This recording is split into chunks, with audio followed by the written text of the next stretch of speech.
नमस्कार दोस्तों, 2024 के चुनाव की घड़ी की सुई धीरे धीरे बढ़ रही है। अब आप में से बहुत से लोगों के दिमाग में एक प्रश्न होगा कि क्या मोदी जी 2024 का चुनाव जीतेंगे?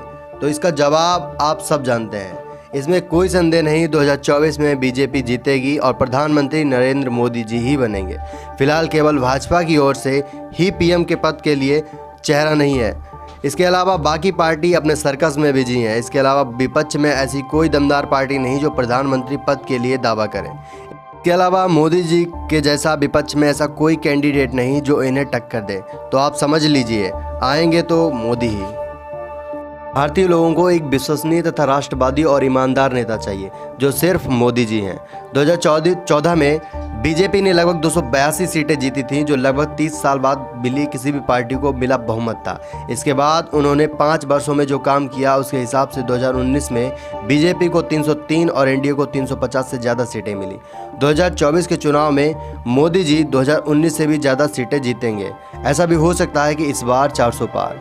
एक व्यक्ति के रूप में मोदी जी एक सशक्त इंसान है। जिस युग में नेता को लोग भ्रष्टाचारी और चोर कहने लगे थे, तब लोगों का लोकतंत्र से भी भरोसा उठ गया था। उस दौर में आकर मोदी जी ने नेता की छवि बदल दी। पिछले 6 वर्षों में मोदी जी ने जो कर दिखाया वो कोई भी प्रधानमंत्री नहीं कर पाया।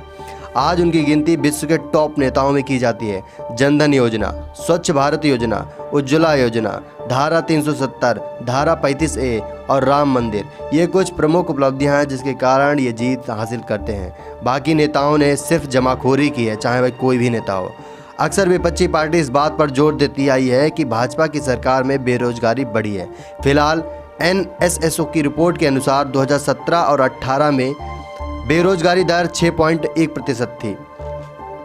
साल 2012 में बेरोजगारी की दर 2.2% थी। और इसके अलावा NSSO की 2023 की रिपोर्ट के अनुसार बेरोजगारी दर में गिरावट आई, यानी 2022 में आंकड़ा 7.7 था, लेकिन अब ये दर 3.3% आ गई।